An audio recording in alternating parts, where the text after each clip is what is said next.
शुरू करते हैं न्यूज पथ पर सफर। सबसे पहले ऐसी तस्वीरें जिनका जिक्र सरे रहा है। ये तस्वीरें सुर्खियों में भी हैं और सोशल मीडिया पर भी। इनसे आपका बाखबर होना जरूरी है क्योंकि चौराहे पर इनकी चर्चा है।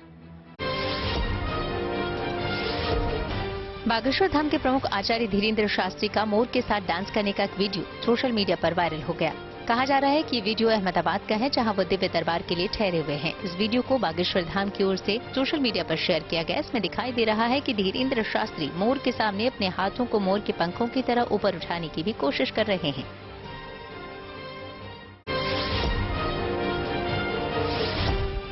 भारत और नेपाल समेत कई देशों में एवरेस्ट डे मनाया गया। इस दौरान पश्चिम बंगाल की सिलीगुड़ी में भी कार्यक्रम आयोजित हुए। इस मौके पर वहां केक भी काटा गया। दरअसल इसी दिन दुनिया की सबसे ऊंची चोटी माउंट एवरेस्ट पर तेंजिंग नोरगे शेरपा और न्यूजीलैंड के एडमंड हिलेरी ने कदम रखा था। इसी के बाद नेपाल सरकार ने इस दिन को एवरेस्ट डे घोषित किया था। वैसे तेंजिंग नोरगे शेरपा की जयंती भी इसी दिन होती है। ऐसे में उनके स्टैच्यू के सामने लोगों ने फूल भी अर्पित किए और गाना गाकर उन्हें याद किया।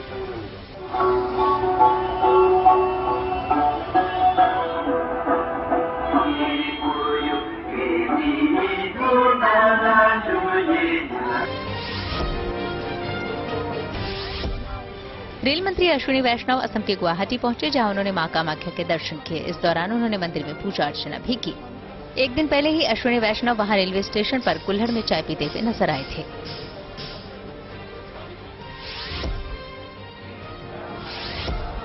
राजस्थान के पाली में बच्चों के लिए गर्मियों में खास पहल की गई। दरअसल वहां वेदों के ज्ञान के लिए एक समर कैंप का आयोजन किया गया। इसका मकसद ये है कि आने वाली पीढ़ी को भी वेद संस्कृति की बारीक जानकारी दी जाए और अपनी संस्कृति को बचाया जाए। इस समर कैंप में पूजा पाठ का तरीका और शुद्ध उच्चारण सिखाया जा रहा है। बताया गया कि यहाँ पिछले 14 साल से इस तरह का आयोजन हो रहा है। इसमें वेद शिक्षा के लिए काशी से आचार्य बुलाए गए हैं, जिनसे युवा ही नहीं बल्कि बुजुर्ग भी नियमित अध्ययन कर रहे हैं।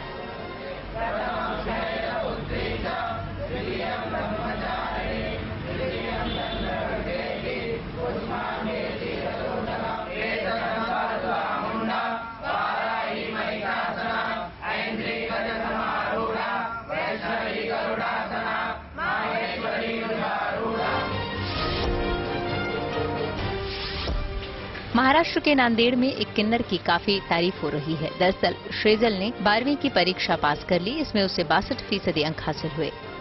श्रेजल मराठवाड़ा इलाके के किन्नर समाज से ऐसी पहली है जिसे यह कामयाबी मिली है। अब श्रेजल की कोशिश है कि वो समाज सेवा करे। साथ ही उसकी सरकार से ये भी गुजारिश है कि नौकरी समेत जो भी योजनाएं हैं उसमें किन्नर समाज को भी भागीदारी मिले।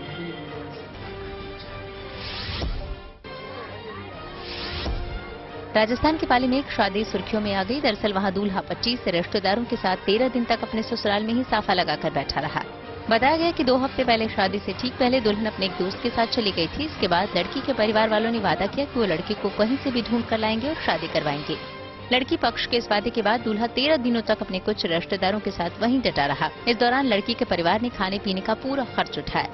वहीं पुलिस के साथ लड़की की तलाश की गई। फिर ये लड़की गुजरात से मिली, जिसके बाद उसकी पाली लाकर शादी करवाई गई। इसके बाद दूल्हा अपनी दुल्हन के साथ घर रवाना हुआ। जिंदगी का सफर सुहाना हो, इसके लिए सावधान रहना जरूरी है। रोजमर्रा की आपाधापी में कुछ देर बैठकर सोचना समझना भी जरूरी है कि आपके आसपास हो क्या रहा है और जो कुछ हो रहा है उससे हमारी जिंदगी, हमारा परिवार कैसे प्रभावित हो सकता है। इसलिए हॉर्न बजाकर बाखबर करने वाली खबर जरूरी होती है। और आज की खबर सोशल मीडिया की लत और खासकर युवाओं और बच्चों पर उसके नकारात्मक असर से जुड़ी है, जिसे लेकर देश और दुनिया में चिंता है। इसी चिंता के मद्देनजर अमेरिका के सर्जन जनरल विवेक मूर्ति ने एक एडवाइजरी जारी की है, जो भारत के लिए भी उतनी ही महत्वपूर्ण है। भारत में भी स्मार्टफोन और सोशल मीडिया का जरूरत से ज्यादा इस्तेमाल हो रहा है, जिसका असर बच्चों और युवाओं की मानसिक सेहत पर नजर आने लगा है। इसलिए अब डिटॉक्स यानी फोन या डिवाइस से दूरी बनाने के लिए फैमिली बिहेवियर कोड की सलाह दी जा रही है। स्मार्टफोन के नकारात्मक असर से बचने के लिए इसे जानना समझना जरूरी है। इसलिए इस मुद्दे पर हॉर्न बजाना जरूरी है।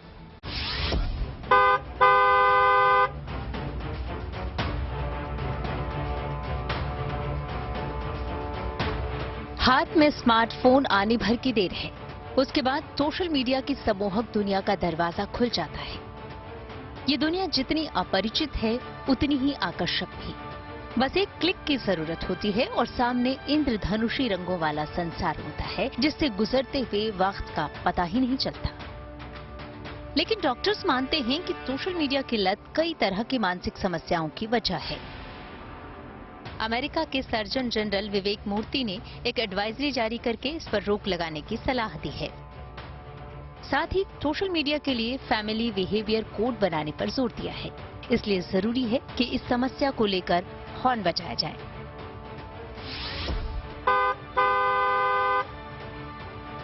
पहले आपको बताते हैं कि डॉक्टर विवेक मूर्ति ने 19 पेज की एडवाइजरी में क्या कहा है। उन्होंने युवाओं की मानसिक सेहत पर सोशल मीडिया के नकारात्मक असर पर जोर दिया है और सोशल मीडिया की लत को लेकर चेताया है। परिवार से सोशल मीडिया के इस्तेमाल की सीमा तय करने को कहा है और इस्तेमाल रोकने के लिए सख्त नियम बनाने की बात कही है, जैसे खाते समय स्मार्टफोन का इस्तेमाल नहीं करने देना और लोगों की मौजूदगी में फोन नहीं देखना। उन्होंने मोबाइल बनाने वाली कंपनियों से भी एक खास उम्र के बच्चों के लिए फोन में डिफॉल्ट सेटिंग और कंट्रोल इस्तेमाल करने की अपील की है। समस्या क्या है, इसे समझने के लिए आपको किसी रिपोर्ट की जरूरत नहीं है। आप अपने आसपास नजर घुमाएंगे तो ज्यादातर युवाओं को स्मार्टफोन पर आंखें टिकाए पाएंगे। सोशल मीडिया पर उनकी दिलचस्पी इस हद तक है कि वो अपने आसपास की दुनिया से कट गए हैं। उनके मम्मी पापा इस बात की शिकायत तो करते हैं, लेकिन कुछ भी कर पाने में खुद को लाचार पाते हैं। जबकि डॉक्टर चेतावनी दे रहे हैं कि जिस रफ्तार से मोबाइल बच्चों और युवाओं को प्रभावित कर रहा है, जल्दी ही उनके लिए रिहैबिलिटेशन सेंटर की जरूरत पड़ सकती है। इसलिए जानकारों की राय है कि इसके लिए माता पिता को उनका रोल मॉडल बनना होगा। माता पिता को भी मोबाइल के मामले में अपनी सीमा तय करनी होगी। इसके साथ ही मोबाइल के इस्तेमाल को लेकर सख्त रुख अपनाना होगा, क्योंकि इस मामले में जरा सी लापरवाही बच्चों और युवाओं पर भारी पड़ सकती है। नई स्टडी में साफ तौर पर ये बात सामने आ रही है कि सोशल मीडिया का जरूरत से ज्यादा इस्तेमाल करने से एंग्जाइटी, डिप्रेशन और दूसरी मानसिक समस्याएं हो रही हैं। युवाओं में दूसरों से खुद की तुलना करने की आदत विकसित हो रही है और इससे आत्मविश्वास में कमी और नकारात्मकता आ रही है। बच्चे साइबर बुलिंग के शिकार हो सकते हैं। इसकी वजह से तनाव, एंजाइटी और यहाँ तक कि खुद को नुकसान पहुंचाने की मानसिक दशा हो सकती है। सोशल मीडिया की वजह से फोमो यानी फियर ऑफ मिसिंग आउट की समस्या होती है। इसमें किसी इवेंट या सोशल गैदरिंग में शामिल होने का दुख होता है। इससे अकेलापन और तनाव हो सकता है। सोशल मीडिया से बच्चों की नींद के पैटर्न पर असर पड़ता है और चैन की नींद नहीं सोने की समस्या हो सकती है। सबसे बड़ी समस्या ये है कि बच्चे आमने सामने होने वाली मुलाकातों से कटने लगते हैं, गहरे और सार्थक रिश्तों से दूर होते चले जाते हैं। ऐसा नहीं है कि सोशल मीडिया से सिर्फ नुकसान होता है, इसके फायदे भी हैं। जैसे बच्चे और युवा दूर रहने वाली फैमिली या फ्रेंड्स से जुड़ते हैं, उनको नए अवसरों का पता चलता है, वो रचनात्मक होते हैं, कई क्षेत्रों को लेकर जानकारी और जागरूकता बढ़ती है, उनके ज्ञान का दायरा बढ़ता है। लेकिन ये फायदे तब मिलते हैं जब सोशल मीडिया का इस्तेमाल संतुलित तरीके से किया जाए और इसके लिए जरूरी है कि हम मोबाइल फोन और सोशल मीडिया को लेकर कुछ नियम बनाएं।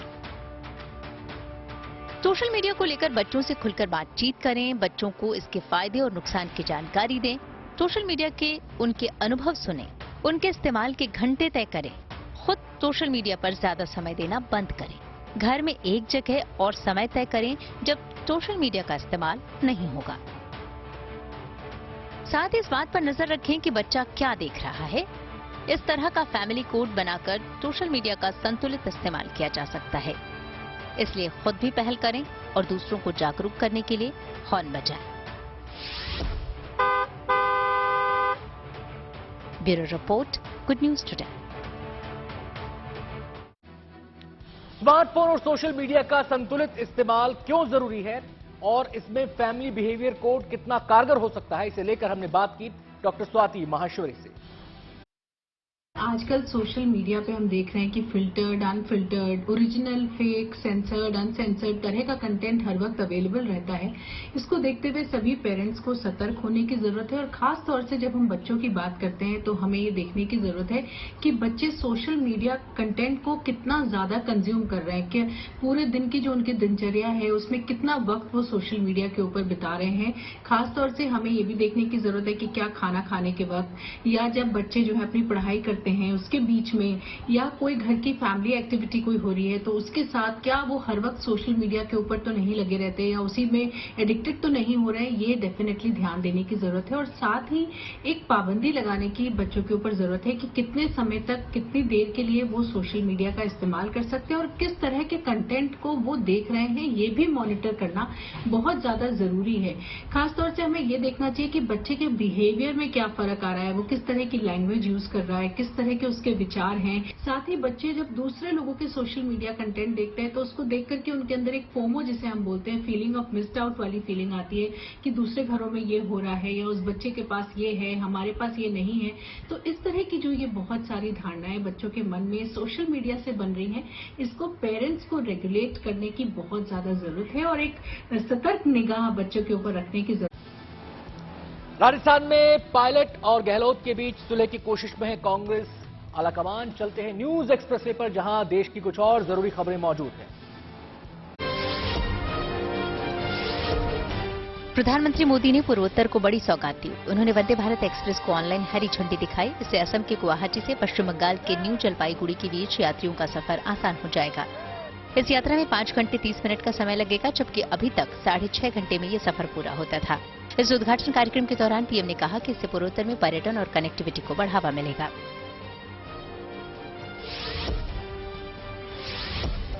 बीजेपी ने लोकसभा चुनाव की तैयारियां तेज कर दी। पार्टी ने अपने पिछले 9 साल के कार्यकाल की उपलब्धियां बताने के लिए देश भर में प्रेस कॉन्फ्रेंस की। इसके लिए ज्योतिरादित्य सिंधिया, अनुराग ठाकुर और हरदीप पुरी समेत कई केंद्रीय मंत्रियों और मुख्यमंत्रियों ने मोदी सरकार के कामकाज का ब्यौरा जनता के सामने रखा।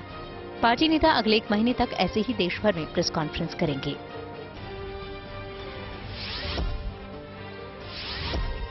कांग्रेस ने मध्य प्रदेश और राजस्थान विधानसभा चुनाव की तैयारी शुरू कर दी। दिल्ली में मध्य प्रदेश कांग्रेस के नेताओं की बैठक हुई। इसमें पार्टी अध्यक्ष मल्लिकार्जुन खड़गे, राहुल गांधी और दूसरे नेता भी शामिल हुए। इस बैठक के बाद राहुल ने मध्य प्रदेश में 150 से ज्यादा सीटें जीतने का दावा किया, जबकि मध्य प्रदेश के सीएम शिवराज सिंह चौहान ने इसे कांग्रेस का ख्याली पुलाव बताया।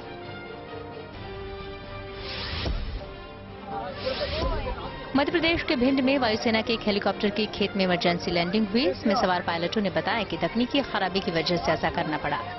वहीं खेत में हेलीकॉप्टर के उतरते ही वहां ग्रामीणों की भीड़ जमा हो गई। फिर पुलिस और प्रशासन की टीम ने लोगों को वहां से हटाया। बाद में तकनीकी खराबी ठीक की गई। फिर हेलीकॉप्टर ने फिर उड़ान भरी।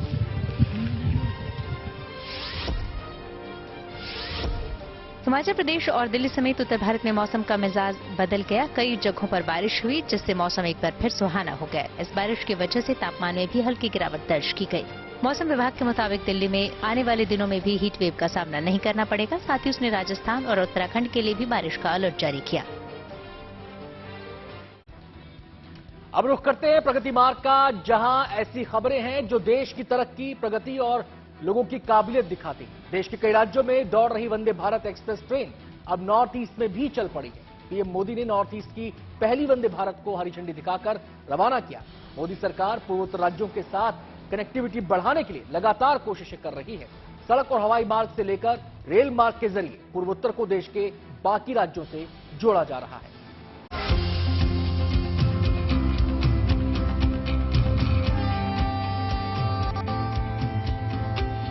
पूर्वोत्तर अब ना ही दिल्ली से दूर है और ना ही दिल से दूर। ये नया युग और नया इतिहास रचे जाने का पल है।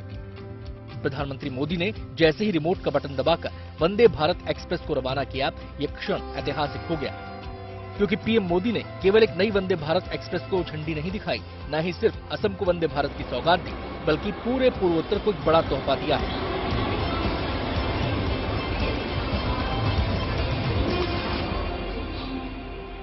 नॉर्थ ईस्ट की कनेक्टिविटी से जुड़े 3 काम एक साथ हो रहे हैं। पहला, आज नॉर्थ ईस्ट को अपनी पहली made in India Vande Bharat express मिल रही है। दूसरा, ये पश्चिम बंगाल को जोड़ने वाली तीसरी वंदे भारत एक्सप्रेस है। दूसरा, असम और मेघालय के लगभग 450 किलोमीटर ट्रैक पर बिजलीकरण का काम पूरा हो गया है। तीसरा, लामडिंग में नवनिर्मित डेमू मेमू शेड का भी आज लोकार्पण हुआ है।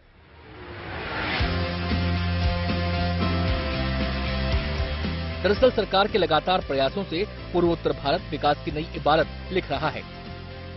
रेल नेटवर्क से लेकर सड़क मार्ग तक का विकास जोर शोर से किया जा रहा है। खुद पीएम मोदी ने पूर्वोत्तर राज्यों के साथ कनेक्टिविटी को बढ़ाने के लिए हायरा का फॉर्मूला जमीन पर उतारा है। अब इस हायरा के एक एक अक्षर का मतलब भी जान लीजिए। H4 हाईवे, I मतलब इनलैंड वाटरवेज, R मतलब रेलवे और A मतलब एयरवेज। उसी कड़ी में पूर्वोत्तर को मिली पहली वंदे भारत है। 8 कोच की ये ट्रेन नॉर्थ ईस्ट की पहली वंदे भारत ट्रेन है, जबकि बंगाल में तीसरी और भारत की 18वीं वंदे भारत एक्सप्रेस है, जो असम के गुवाहाटी से पश्चिम बंगाल के न्यू जलपाईगुड़ी के बीच दौड़ेगी। गुवाहाटी जलपाईगुड़ी तक का सफर 5.5 घंटे में तय करेगी। आमतौर पर इस रूट पर बाकी ट्रेनें 6.5 घंटे का समय लेती हैं। जलपाईगुड़ी से गुवाहाटी के बीच ये ट्रेन 5 स्टेशन पर रुकेगी। इससे पहले इस रूट पर राजधानी एक्सप्रेस को 8 घंटे से ज्यादा का समय लगता था, लेकिन वंदे भारत के चलने से ये सफर 6 घंटे का रह जाएगा। Bureau report, good news today. News पथ पर आगे धन बाजार है, जहां शेयर बाजार से लेकर कारोबार तक की सभी अहम खबरें मौजूद हैं और इसका सीधा रिश्ता आपकी हमारी जेब से है। तेज रफ्तार खबरों के बीच ये जरूरी खबरें छूट ना जाए, इसलिए चलिए धन बाजार की खबर भी लें। हफ्ते के पहले कारोबारी दिन शेयर बाजार में तेजी रही। सेंसेक्स 344 अंक चढ़कर 62,846 पर बंद हुआ। निफ्टी में भी 99 अंकों का उछाल रहा। ये 18,598 के स्तर पर बंद हुआ। सेंसेक्स के 30 शेयरों में से 20 में तेजी और 10 में गिरावट रही। दिल्ली सराफा बाजार में सोने की कीमत में गिरावट देखने को मिली। सोना 110 रुपए फिसलकर 59,965 रुपए प्रति 10 ग्राम पर पहुंचा। हालांकि चांदी की कीमत में उछाल रही। चांदी 290 रुपए चढ़कर 73,040 रुपए प्रति किलोग्राम पर पहुंची। यानी दिल्ली में 10 ग्राम सोने की कीमत 59,965 रुपए और 1 किलो चांदी की कीमत 73,040 रुपए हुई।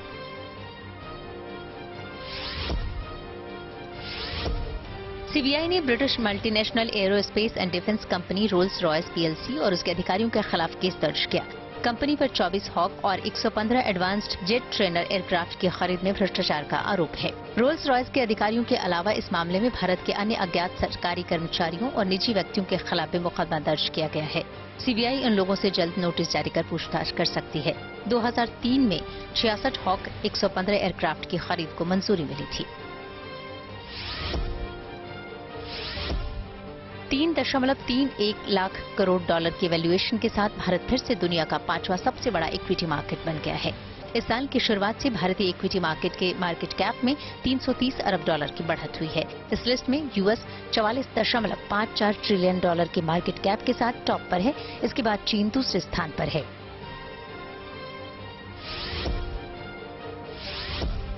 दिल्ली हाईकोर्ट ने आरबीआई के 2000 के नोटों को चलन से वापस लेने से जुड़ी जनहित याचिका को खारिज कर दिया। याचिका में बिना किसी पहचान प्रमाण के 2000 के नोट बदलने की अनुमति को चुनौती दी गई थी। याचिका बीजेपी नेता और एडवोकेट अश्विनी उपाध्याय ने दायर की थी। न्यूज पथ पर आगे पब्लिक होर्डिंग पर कालका शिमला रेलवे से जुड़ी एक अच्छी खबर है। रेलवे ने इस हेरिटेज रूट पर चलने वाली टॉय ट्रेन का रंग रूप पूरी तरह से बदलने का फैसला किया है। जानकारी के मुताबिक 120 साल पुरानी कालका शिमला रेलवे का लॉन्च होने के बाद पहली बार कायाकल्प होगा। ऐतिहासिक कालका शिमला रेलवे लाइन पर जल्द ही टॉय ट्रेन में देश में बने नए हाईटेक सुविधाओं वाले कोच के साथ ये दौड़ती नजर आएगी। छत और खिड़कियों में बड़े शीशे लगे होने के कारण अंदर बैठे यात्री बाहर पहाड़ियों का खूबसूरत नजारा बड़ी आसानी से देख सकेंगे। पहली बार देश में बने इन सभी कोच में मिनी पेंट्री और बायो टॉयलेट की सुविधा होगी। नैरोगेज पर चलने वाली इस ट्रेन के नए डिब्बों को पंजाब की कपूरथला में रेल कोच फैक्ट्री में तैयार किया गया है। ये नए रेल कोच स्विट्जरलैंड में रेड नैरोगेज ट्रेन के लाल रंग के डिब्बों की तरह दिखते हैं। यूनेस्को की वर्ल्ड हेरिटेज साइट में शुमार कालका शिमला रेलवे भी अभी 100 साल से ज्यादा पुराने कोच इस्तेमाल होते हैं। ये कोच मुगलपुरा वर्कशॉप में तैयार किए गए थे, जो बंटवारे के बाद पाकिस्तान का हिस्सा बन गया। करीब 97 किलोमीटर लंबे कालका शिमला नैरोगेज ट्रैक की शुरुआत 1903 में हुई थी, जबकि लगभग 12 साल पहले 1891 में दिल्ली से कालका को रेलवे लाइन से जोड़ा गया था। पिछले साल फरवरी में रेलवे बोर्ड ने first class AC chair car और नॉन एसी चेयर कार वाले कोच के डिजाइन को फाइनल मंजूरी दी थी। इसके बाद सितंबर 2022 में रेल कोच फैक्ट्री ने 2 प्रोटोटाइप डिब्बे तैयार किए, जिनका कई बार कालका शिमला रूट पर परीक्षण किया गया। सफल परीक्षण के बाद रेल कोच फैक्ट्री ने नई डिजाइन के मुताबिक कोच के इंटीरियर पर काम किया। अब इन कोच को जल्द ही ट्रायल के लिए कालका भेजा जाएगा। लग्जरी सुविधाओं से लैस इन हाईटेक रेल कोच में एयरक्राफ्ट जैसी मॉड्यूलर सीट लगाई गई हैं, जो यात्रियों के लिए बेहद आरामदायक होंगी। अधिकारियों के मुताबिक कपूरथला की रेल कोच फैक्ट्री को कालका शिमला सेक्शन के लिए करीब 30 ऐसे कोच के निर्माण का लक्ष्य दिया गया है। एक टॉय ट्रेन में कुल 7 कोच लगेंगे, जिनमें 6 यात्री कोच होंगे और 1 पावर कम लगेज कोच होगा, जो दूसरे कोच को बिजली की सप्लाई देगा। अंतरिक्ष में भारत को एक और बड़ी कामयाबी मिली है। टेक्नोलॉजी से जुड़ी ऐसी ही कुछ और जरूरी खबरें जानने के लिए, समझने के लिए आपको ले चलते हैं डिजिटल गली। भारत एक बार फिर चांद पर बड़ी छलांग लगाएगा। भारत के मिशन चंद्रयान 3 की जुलाई में लॉन्चिंग हो सकती है। इसरो चेयरमैन एस सोमनाथ ने ये जानकारी दी। उनके मुताबिक इसके लिए तैयारियां लगभग पूरी कर ली गई हैं।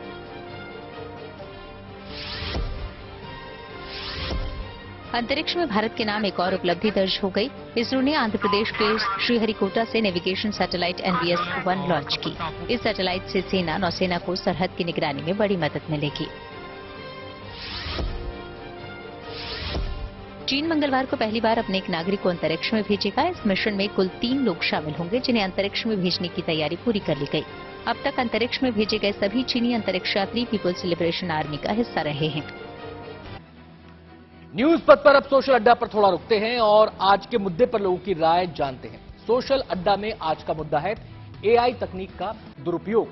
तकनीक इजाद की जाती है जीवन को सरल बनाने के लिए, लेकिन कई बार इसका गलत इस्तेमाल होने से यही तकनीक लोगों के लिए मुसीबत बन जाती है। हाल के दिनों में AI तकनीक का इस्तेमाल धड़ल्ले से हो रहा है, लेकिन चिंता की बात यह है कि इसके गलत इस्तेमाल की भी खबरें सामने आने लगी हैं। सोशल मीडिया में ये तस्वीर खूब वायरल हुई। 28 मई को नई संसद के उद्घाटन के मौके पर इन प्रदर्शनकारी पहलवानों को दिल्ली पुलिस ने हिरासत में लिया था। उस दौरान की कई और तस्वीरें भी सोशल मीडिया पर शेयर हुई, जिसे लेकर दिल्ली पुलिस और केंद्र सरकार पर सवाल भी हुए। लेकिन इस तस्वीर के सामने आते ही सोशल मीडिया पर माहौल बदल गया। इस तस्वीर के सामने आने के बाद पिछले कई दिनों से अपनी मांग को लेकर दिल्ली में डटे इन भारतीय पहलवानों के प्रदर्शनों पर सवाल भी उठे, जिसके जो मन में आया कहता चला गया। जबकि सच ये था कि ये तस्वीर असल तस्वीर थी ही नहीं। AI तकनीक का सहारा लेकर असल तस्वीर को बदल दिया गया। रेसलर्स के परेशान चेहरों पर मुस्कुराहट ला दी गई। इस बात का खुलासा किया पहलवान बजरंग पुनिया ने। उन्होंने असल तस्वीर के साथ फोटोशॉप तस्वीर को ट्विटर पर शेयर किया और बताया कि ये सब एक साजिश के तहत किया गया। वहीं एक यूजर ने ट्विटर पर एक वीडियो शेयर कर बताया कि कैसे AI तकनीक की मदद से परेशान रेसलर्स के चेहरों पर मुस्कुराहट ला दी गई। तकनीक का बेजा इस्तेमाल क्या क्या कर सकता है, ये घटना इसकी एक वानगी भर है। सोचिए, अगर आपकी कोई हंसती मुस्कुराती तस्वीर को अपने हिसाब से इस्तेमाल कर ले तो क्या होगा। Bureau report, good news today. और आइए अब जानते हैं कि सोशल अड्डा पर AI तकनीक के दुरुपयोग को लेकर लोगों में किस तरह की चिंता है। आर्टिफिशियल इंटेलिजेंस मतलब कृत्रिम होशियारी। अभी किसी को मारने के लिए गोली मारने की जरूरत नहीं है। फेसबुक पे उसने कोई सोशल मीडिया पे कोई अपनी पोस्ट डाली, जैसे मैं अपनी बच्ची के साथ अभी यहाँ इंडिया गेट पे आया हूँ, मैंने अच्छी सी तस्वीर खिंचाई, वो सोशल मीडिया में वायरल हो गई। सबके पास वो आ सकती है, डाउनलोड कर सकते हैं। और किसी और लड़की का फोटो इसके मुंह पे चिपका दिया और फिर उसको वायरल कर देते हैं, तो मेरे घर में तो पंगा हो जाएगा। ये है आर्टिफिशियल इंटेलिजेंस। अगर किसी को पछाड़ देना है, उसको नेस्त नाबूद कर देना है, तो उसको मालूम भी नहीं चलेगा कि उसके पीछे कौन पड़ा है, और घर में बैठा बैठा कंप्यूटर के ऊपर बटन दबा के ही वो उसको आर्टिफिशियल इंटेलिजेंस की मदद से उसको तबाह कर देगा। तो ये बड़ा डेंजरस है। तो कितना हार्मफुल है ये डेंजरस है। जैसे कि मैं घर पे बता के मैं दिल्ली जा रहा हूँ, अगर ये पता चलता है बाद में बॉम्बे गया हूँ तो ये मेरी नेगेटिव इमेज भी जाएगी, घर वालों की तरफ ही झूठ बोल के जा रहा है, तो मेरे लिए तो डेंजरस ही है ये। अब जो एडिटिंग वाला फीचर है वो सोशल मीडिया के लिए काफी घातक साबित हो रहा है। देखिए, हर चीज़ का बेनिफिट भी होता है और नुकसान भी होता है, तो अपने ऊपर है कि आप उसको किस तरीके से इस्तेमाल करते हो। अब एआई काफ़ी काम का भी है, लेकिन अब इस तरीके से इस्तेमाल करेंगे तो मतलब समाज के लिए भी हानिकारक है और ये गलत इम्पैक्ट डालता है सोसाइटी पे। आपकी कोई फ्रेंड है और उसकी फोटो आपके साथ एडिट कर दी, तो आप उसको कैसे प्रूफ कर पाएंगे? अब प्रूफ तो कैसे, ये तो मेरे फैमिली को भी पता है कि मेरे उस फ्रेंड के साथ क्या रिलेशन है। तो बेसिकली अगर मेरी फैमिली को इतना तो ट्रस्ट होना चाहिए, बट कहीं जाके तो इतने लोग भी बोलेंगे, आसपास की सोसाइटी वाले भी बोलेंगे, तो फैमिली पे भी उस चीज़ का इम्पैक्ट पड़ेगा। एक टाइम पे उनके मन में भी डाउट्स आने चालू होंगे, तो फिर उससे मेरे को भी बहुत ज़्यादा डिसएडवांटेज होगा। स्ट्रिक्ट लॉज आनी चाहिए। लॉस तो आनी चाहिए, लेकिन पर ये अप्लाई पता नहीं कब होंगे। लेकिन जब तक है एआई अगर आ गई, और लॉज आने में तो वैसे ही बहुत टाइम लगेगा, तो उसके लिए अपन कैसे प्रूफ करें, कैसे अपने कनेक्शंस बनाएं, वो ज़्यादा इंपॉर्टेंट है। खुद की सेफ्टी के लिए क्या कर सकते हैं? खुद की सेफ्टी के लिए या तो अपना प्राइवेट कर लीजिए अकाउंट, या फिर आप उन लोगों को फॉलो करिए जो आपके रिलेटिव्स या थोड़े कनेक्शंस वाले आप जिनको जानते हैं, उनके बिहेवियर के साथ। स्वच्छ भारत मिशन का संदेश फैलाने के लिए सरकार ने स्वच्छता गीत तैयार करवाए हैं। सुबह जब सफाई कर्मी गाड़ी लेकर घरों से कूड़ा उठाने जाते हैं तो इस दौरान ये गीत बजाया जाता है, लेकिन यूपी के गाजियाबाद में इसी गीत की वजह से सफाई कर्मी की जान पर बन आई। गाजियाबाद के लोनी इलाके में एक रिटायर्ड फौजी पर 2 सफाई कर्मियों पर अपनी रिवॉल्वर से गोली चलाने का आरोप लगा है। हमले में बचे सफाई कर्मियों ने बताया कि बीएसएफ से रिटायर हुआ ये फौजी रोजाना सुबह स्वच्छता गीत बजाए जाने का विरोध करता था। उसने सफाई कर्मियों को चेतावनी दी थी कि वो सुबह उसके घर के बाहर स्वच्छता गीत ना बजाया करें, क्योंकि इससे उसकी नींद में खलल पड़ता है। इस हैरान कर देने वाली घटना के बाद पुलिस ने 48 साल के फौजी को हिरासत में ले लिया है और उसके खिलाफ उचित धाराओं में कार्रवाई में जुट गई है। हमारे वार्ड में रिटायर हुआ है बीएसएफ का जवान, वो सर मेरे को 3 बार पहले भी मना कर चुका है। इसको भी धमकी दी है उसने कि यहाँ पे आते ही गाड़ी से बंद करवा दिया अगर हूटर को, जो ऊपर बात था ना स्वच्छ भारत का इरादा, उसे बंद करवाने के लिए बोलता है। आज सर मैं ध्यान नहीं रहा, मैं उसके घर के बाहर बंद नहीं करा। सर वो आया, मुझे गाली क्लोज करने लगा, कहने लगा तुझे समझ नहीं आती, तुझे मैंने उस दिन भी बोला था, कह रहा तेरा टाइम खराब ला दूंगा। तो 2-3 लेडीज और 2-3 जेंट्स सब मेरी हिम्मत में बोलने लगे कि भाई तू अगर इसे बंद करवा देगा तो हमें पता कैसे चलेगा गाड़ी आई है। तो सर जी वो उल्टा सीधा बोलने लगा, कह रहा जान से मार दूंगा इसे, तो ये टैग नहीं, मैं इसे भी बंद कर दूंगा। तो पिस्टल लेके आया अंदर से, उसने 2 फायर करी मेरे ऊपर। मैं गाड़ी से कूद के भागा, तो एक तो सर मेरे ऊपर से गई है, एक नीचे जमीन पे लगी हुई है। मैंने पुलिस वालों को भी दिखाया था वहाँ पे, उसने 2 फायर करी है। फिर जो मेरी हिम्मत में बोल रहे थे ना, उनके बीच दोनों की मारपीट हुई है। मैं सर चौकी आ गया। इसमें कोई कैजुअलिटी नहीं हुई और न ही कोई इंजर्ड हुआ। तत्काल पड़ोसियों के द्वारा रिएक्ट किया गया और विरोध करते हुए उसकी उस लाइसेंसी रिवॉल्वर को उससे छीन लिया गया। पुलिस द्वारा सूचना मिलने के बाद तुरंत एक्शन लिया गया और मौके पर पहुंच करके शांति स्थापित की गई और तौहीद को हिरासत में ले लिया गया। किस तरह से आप लोग देख रहे इस घटना को कि गाने से इतना परेशान हुआ आदमी की गोली ही मार दी? नहीं, हमें कोई परेशानी नहीं है, इतने गाना नहीं बजेगा, इतना क्या पता लगेगा कि गाड़ी आ रही है नहीं आ रही है। गाने से कोई परेशानी नहीं है जी। ये तो भैया एक सही चीज है कि अपने छोटी मोटी गली भी रहेगी, गाड़ी रोड पर आवेगी तो गलियों वाले चल जाना पता उसके बाद कि गाड़ी आ रही है कि ना आ रही है, तो आदमी निकल कर कूड़ा डाल देता है। इससे क्या परेशानी होनी चाहिए? ये तो गलत हुआ, जो हुआ गलत हुआ जी। ये तो कह रहे हैं कि वो थोड़ा नींद उनकी बहुत डिस्टर्ब होती थी। वो बोलते थे कि हमारी ऐसे मत बजाया करो, हमारी नींद बहुत डिस्टर्ब होती है। तो वो आपकी नींद तो परेशान करने आया नहीं है, उससे परेशान होकर उन्होंने गोली मार दी। तो आप इस तरह के लोगों को कैसा मतलब समझते हैं? क्या लगता है कि वो अपनी धुन में रहते हैं या फिर? ये तो गलत किया है जो भी किया है उन्होंने। भाई नींद ही जरूरी नहीं है, साफ सफाई भी जरूरी है। अगर ये नहीं होएगा तो आदमी बीमार होएगा, परेशानी और ज्यादा बढ़ेंगे। तो ये तो गोली मारी है, गलत ही किया है उन्होंने, जो है ऐसा नहीं होना चाहिए।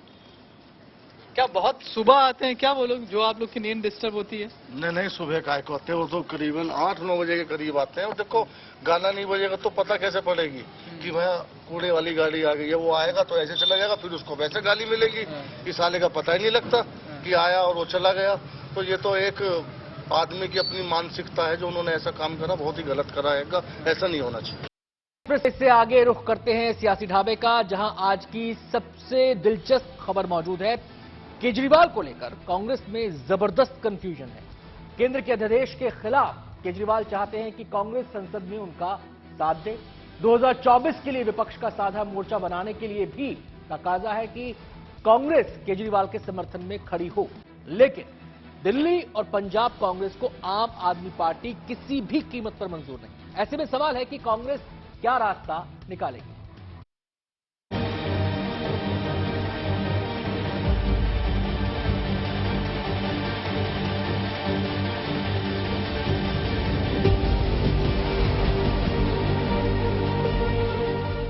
2024 के लिए कांग्रेस पूरे विपक्ष को तो साथ लाना चाहती है, लेकिन उसकी दुविधाएं खत्म नहीं होती। एक बड़ा कंफ्यूजन तो केजरीवाल को ही लेकर है। दिल्ली और पंजाब के नेताओं के साथ मुलाकात करके राहुल और खड़गे ये बात समझना चाहते हैं कि अध्यादेश के मामले में केजरीवाल को समर्थन दिया जाए या नहीं। विपक्षी एकता का तकाजा है कि कांग्रेस संसद में केजरीवाल के साथ खड़ी हो, लेकिन ये बात न तो दिल्ली कांग्रेस को पसंद है और न पंजाब कांग्रेस को। कांग्रेस पार्टी के तमाम नेताओं को बुलाया गया, हमारी बात सुनी, चर्चा हुई। चर्चा के बाद हमने अपनी बात रखी। अंतिम निर्णय सबने कहा है जो कांग्रेस अध्यक्ष फैसला लेंगे वो हमें मंजूर है। आम आदमी पार्टी को लेकर दिल्ली और पंजाब कांग्रेस में नापसंदगी एक जैसी है और उसकी वजह भी साफ है। इन दोनों राज्यों में आम आदमी पार्टी ने कांग्रेस से सत्ता छीनी है और आगे भी दोनों के दरमियान मुकाबला होना है। इसलिए अजय माकन हो या प्रताप सिंह बाजवा, कोई भी केजरीवाल के साथ जाने को तैयार नहीं। आप कैसे सोच सकते हो? हम तो एक टेबल पर इसके साथ बैठने को भी तैयार नहीं है भगवंत मान के साथ।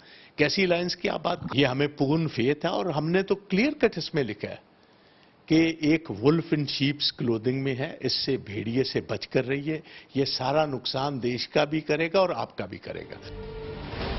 इसलिए जब पंजाब कांग्रेस के नेता पार्टी आला कमान से मिले तो शायद केजरीवाल से दूरी बनाकर रखने की ही सलाह दी। यहाँ तक सिद्धू भी, जो केंद्र के अध्यादेश के खिलाफ तो नजर आए, लेकिन आम आदमी पार्टी के साथ किसी अलायंस से इनकार कर दिया। एक बात आप समझ लीजिए कि विचारिक मतभेद जहां हो वहां अलायंस नहीं होती गुरु। दिल्ली और पंजाब के कांग्रेस नेताओं का स्टैंड क्लियर है, लेकिन सही मायनों में मुश्किल कांग्रेस हाईकमान की है, क्योंकि अभी तक केजरीवाल विपक्ष के तमाम नेताओं से मिल चुके हैं और उनको समर्थन भी मिला है। अब अगर कांग्रेस केजरीवाल को समर्थन नहीं देती तो 2024 के लिए विपक्ष को एक साथ लाने की उसकी रणनीति कमजोर पड़ सकती है और उसे दूसरी विपक्षी पार्टियों को जवाब देते नहीं बनेगा।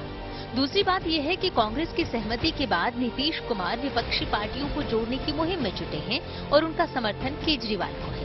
अब केजरीवाल की वजह से नीतीश की मुहिम को भी झटका लग सकता है, जिनकी अगुवाई में 12 जून को पटना में विपक्ष की मोर्चाबंदी का प्लान है। हम समझते हैं विपक्षी एकता के लिए जो एफर्ट नीतीश जी ने किया है वो आने वाले समय में मील का पत्थर साबित होगा।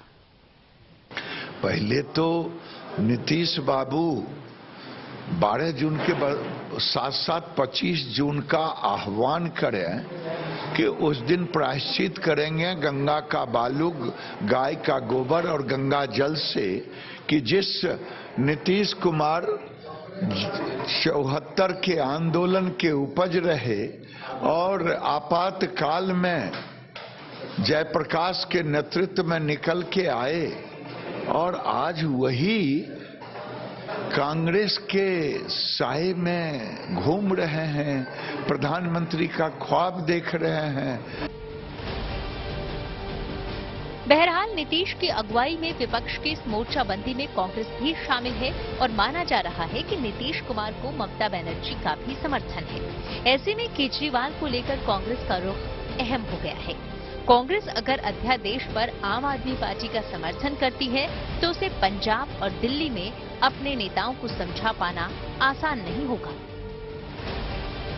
Bureau report, good news today. Junior भारतीय हॉकी टीम ने वर्ल्ड कप के लिए क्वालिफाई कर लिया है। खेल जगत की और खबरों के लिए रुख करते हैं खेल चक्कर का।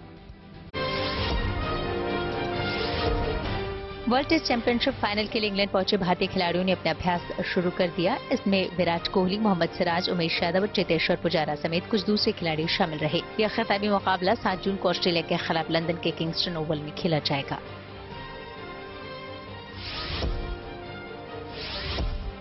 जेवलिन थ्रोअर नीरज चोपड़ा ने हॉलैंड में होने वाले FBK गेम्स 2023 से अपना नाम वापस ले लिया। उन्होंने सोशल मीडिया पर इसकी जानकारी दी। नीरज के मुताबिक ट्रेनिंग के दौरान मांसपेशियों में खिंचाव आने की वजह से उन्होंने ये फैसला लिया। ये FBK टूर्नामेंट इसी हफ्ते 4 जून से होना था।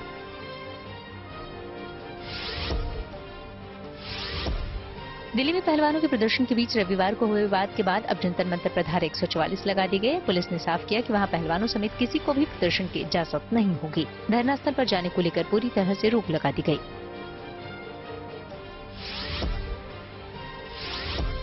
मंगलवार से थाईलैंड ओपन बैडमिंटन टूर्नामेंट की शुरुआत होगी। इस टूर्नामेंट में PV सिंधु और के श्रीकांत पर खास निगाहें होंगी।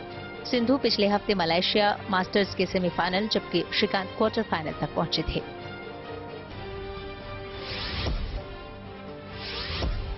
जूनियर भारतीय हॉकी टीम ने दिसंबर में होने वाले FIH वर्ल्ड कप के लिए क्वालिफाई कर लिया। दरअसल एशिया कप 2023 के एक मैच में भारत ने थाईलैंड को 17-0 से शिकस्त दी और इस टूर्नामेंट के सेमीफाइनल में जगह बना ली। इसी के साथ भारतीय टीम मलेशिया में होने वाले विश्व कप में भी पहुंच गई।